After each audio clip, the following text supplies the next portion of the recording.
às autoridades das Nações Unidas, aos representantes dos diferentes países que a integram e a todos os cidadãos do mundo que nos estão assistindo, boa tarde. Para aqueles que não sabem, eu não sou político, sou um economista liberal libertário que jamais teve a ambição de fazer política e que foi honrado com o cargo de presidente da República Argentina diante do fracasso estrondoso de mais de um século de políticas coletivistas que destruíram nosso país. Este é o meu primeiro discurso diante da Assembleia Geral das Nações Unidas e quero aproveitar para, com humildade, alertar as diferentes nações do mundo sobre o caminho que estão trilhando há décadas e sobre o perigo que implica o fracasso desta organização em cumprir sua missão original. Não venho aqui para dizer ao mundo o que ele deve fazer. Venho aqui para dizer ao mundo, por um lado, o que vai acontecer se as Nações Unidas continuarem promovendo as políticas coletivistas que vêm promovendo sob o mandato da Agenda 2030, e por outro, quais são os valores que a nova República Argentina defende. Quero sim começar dando crédito, quando o crédito é devido. A Organização das Nações Unidas nasce do horror da guerra mais cruel da história global, com o objetivo principal de que nunca mais voltasse a acontecer. Para isso, a organização gravou em pedra seus princípios fundamentais na Declaração Universal dos Direitos Humanos. Ali foi consignado um acordo básico de entorno, uma máxima, de que todos os seres humanos nascem livres e iguais em dignidade e direitos. Sob a tutela desta organização e a adoção dessas ideias, durante os últimos 70 anos, a humanidade viveu o período de paz global mais longo da história, que coincidiu também com o período de maior crescimento econômico da história. Foi criado um fórum internacional onde as nações pudessem resolver seus conflitos por meio da cooperação, em vez de recorrer instantaneamente às armas, e conseguiu-se algo impensável: sentar de maneira permanente as 5 potências mais grandes do mundo em uma mesma mesa, cada uma com o mesmo poder de veto, apesar de terem interesses totalmente opostos. Tudo isso não fez com que o flagelo da guerra desaparecesse, mas conseguiu, por enquanto, que nenhum conflito escalasse a proporções mundiais. O resultado foi que passamos de ter 2 guerras mundiais em menos de 40 anos, que juntas cobraram mais de 120 milhões de vidas, para ter 70 anos consecutivos de relativa paz e estabilidade global, sob o manto de uma ordem que permitiu ao mundo inteiro se integrar comercialmente, competir e prosperar. Porque onde entra o comércio, não entram as balas, dizia Bastiat. Porque o comércio garante a paz, a liberdade garante o comércio, e a igualdade perante a lei garante a liberdade. Cumpriu-se, em definitiva, o que consignou o profeta Isaías e se lê no Parque Cruzando a Rua. Deus julgará entre as nações e arbitrará pelos muitos povos. Forjarão suas espadas em arados e suas lanças em podões. Nação não tomará espada contra nação, nunca mais conhecerão a guerra. Isso é o que ocorreu, principalmente sob a tutela das Nações Unidas em suas primeiras décadas. E por isso, sob essa perspectiva, estamos falando de um sucesso notável na história das nações que não pode ser ignorado. Agora bem, em algum momento, e como costuma acontecer com a maioria das estruturas burocráticas que os homens criamos, esta organização deixou de zelar pelos princípios esboçados em sua declaração fundante e começou a mutar. Uma organização que havia sido pensada essencialmente como um escudo para proteger o reino dos homens, se transformou em um leviatã de múltiplos tentáculos que pretende decidir não apenas o que cada estado ou nação deve fazer, mas também como todos os cidadãos do mundo devem viver. Assim é como passamos de uma organização que buscava a paz a uma organização que impõe uma agenda ideológica a seus membros sobre uma infinidade de temas que dizem respeito à vida do homem em sociedade. O modelo de Nações Unidas que havia sido bem-sucedido, cuja origem podemos rastrear nas ideias do presidente Wilson, que falava da sociedade de paz sem vitória e que se baseava na cooperação dos Estados-nação, foi abandonado. Foi substituído por um modelo de governo supranacional de burocratas internacionais que pretendem impor aos cidadãos do mundo um modo de vida determinado.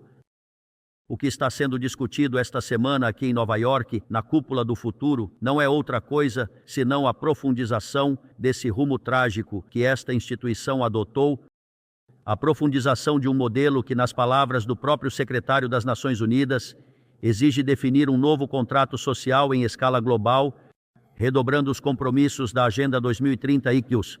Quero ser claro na posição da Agenda Argentina. A Agenda 2030, embora bem intencionada em suas metas, não é outra coisa senão um programa de governo supranacional de viés socialista, que pretende resolver os problemas da modernidade com soluções que atentam contra a soberania dos Estados-nação e violam o direito à vida, à liberdade e à propriedade das pessoas. É uma agenda que pretende solucionar a pobreza, a desigualdade e a discriminação com legislação que só aprofunda esses problemas, pois a história do mundo demonstra que a única maneira de garantir a prosperidade é limitando o poder do monarca, garantindo a igualdade perante a lei e defendendo o direito à vida, à liberdade e à propriedade dos indivíduos. Foi precisamente a adoção dessa agenda que obedece a interesses privilegiados e o abandono dos princípios esboçados na Declaração Universal dos Direitos Humanos das Nações Unidas, o que distorceu o papel desta instituição e a colocou em um caminho errado. Assim, vimos como uma organização que nasceu para defender os direitos do homem se tornou uma das principais impulsionadoras da violação sistemática da liberdade, como, por exemplo, com as quarentenas a nível global durante o ano de 2020, que deveriam ser consideradas um crime contra a humanidade. Nesta mesma casa que diz defender os direitos humanos, permitiram a entrada no Conselho de Direitos Humanos a ditaduras sangrentas como a de Cuba e Venezuela, sem o menor reproche. Nesta mesma casa que diz defender os direitos das mulheres, permite a entrada no Comitê para a Eliminação da Discriminação contra a Mulher a países que punem suas mulheres por mostrar a pele. Nesta mesma casa, sistematicamente se votou contra o Estado de Israel, que é o único país do Oriente Médio que defende a democracia liberal, enquanto se demonstrou simultaneamente uma incapacidade total de responder ao flagelo do terrorismo. No plano econômico, foram promovidas políticas coletivistas que atentam contra o crescimento econômico, violam os direitos de propriedade e dificultam o processo econômico natural, chegando a impedir que os países mais marginalizados do mundo desfrutem livremente de seus próprios recursos para avançar. Regulamentações e proibições impulsionadas precisamente pelos países que se desenvolveram, graças a fazer o mesmo que hoje condenam. Além disso, foi promovida uma relação tóxica entre as políticas de governança global e os organismos de crédito internacional, exigindo que os países mais relegados comprometam recursos que não têm em programas que não precisam, tornando-os devedores perpétuos para promover a agenda das elites globais. Tampouco ajudou o tutelamento do Fórum Econômico Mundial, onde se promovem políticas ridículas com antiogeiras malthusianas, como as políticas de emissão zero que prejudicam principalmente os países pobres, e as políticas vinculadas aos direitos sexuais e reprodutivos, quando a taxa de natalidade dos países ocidentais está despencando, anunciando um futuro sombrio para todos. Tampouco a organização cumpriu satisfatoriamente sua missão de defender a soberania territorial de seus integrantes. Como sabemos, os argentinos de primeira mão na relação com as Ilhas Malvinas, e chegamos até a uma situação em que o Conselho de Segurança 2010, que é o órgão mais importante desta casa, se desnaturalizou porque o veto de seus membros permanentes começou a ser utilizado em defesa dos interesses particulares de alguns. Assim, estamos hoje com uma organização impotente em oferecer soluções para os verdadeiros conflitos globais, como tem sido a aberração. E a aberrante invasão russa à Ucrânia, que já custou a vida a mais de 300 mil pessoas, deixando um rastro de mais de 1 milhão de feridos no processo. Uma organização que, em vez de enfrentar esses conflitos, investe tempo e esforço em impor aos países pobres o que devem comer e produzir, com quem se relacionar, o que devem comer e em que acreditar, como pretende ditar o presente pacto do futuro. Toda esta longa lista de erros e contradições não foi gratuita, mas resultou na perda de credibilidade das Nações Unidas diante dos cidadãos do mundo livre e na desnaturalização de suas funções. Por isso quero fazer um aviso. Estamos diante de um fim de ciclo O coletivismo e a pose moral da agenda UOC, ESOS, EOS, colidiram com a realidade e já não têm soluções credíveis a oferecer para os problemas reais do mundo. De fato, nunca as tiveram. Se a Agenda 2030 falhou, como reconhecem seus próprios promotores, a resposta deveria ser nos perguntarmos se não foi um programa mal concebido desde o início, aceitar essa realidade e mudar o rumo. Não se pode pretender persistir no erro, redobrando a aposta em uma agenda que sempre falhou. O mesmo ocorre com as ideias que vêm da esquerda.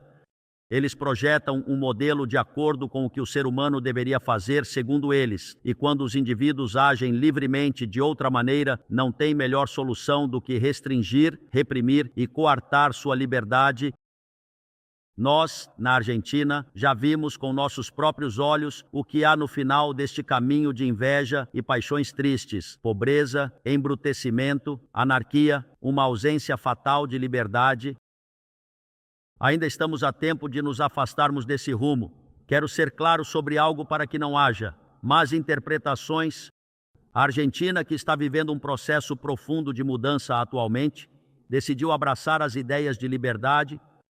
Essas ideias que dizem que todos os cidadãos nascemos livres e iguais perante a lei, que temos direitos inalienáveis concedidos pelo Criador, entre os quais se encontra o direito à vida, à liberdade e à propriedade.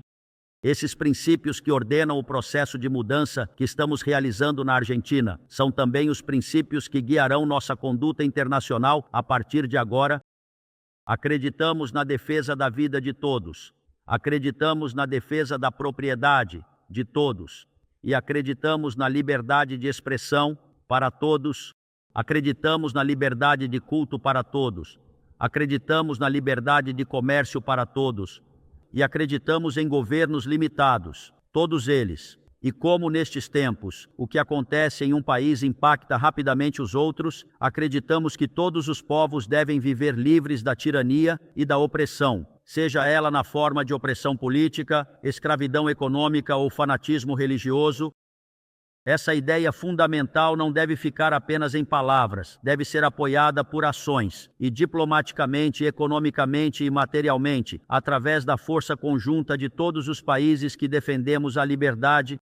Esta doutrina da nova Argentina não é mais nem menos do que a verdadeira essência da Organização das Nações Unidas, ou seja, a cooperação das Nações Unidas em defesa da liberdade.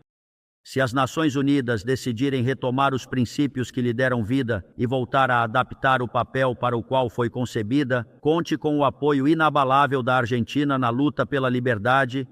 Saiba também que a Argentina não apoiará nenhuma política que implique a restrição das liberdades individuais, do comércio ou a violação dos direitos naturais dos indivíduos, não importa quem a promova ou quanto consenso essa instituição tenha. Por esta razão, queremos expressar oficialmente nosso dissenso sobre o Pacto do Futuro assinado no domingo USEN e convidamos todas as nações do mundo livre a nos acompanharem não apenas no dissenso deste pacto, mas na criação de uma nova agenda para esta nobre instituição, a Agenda da Liberdade.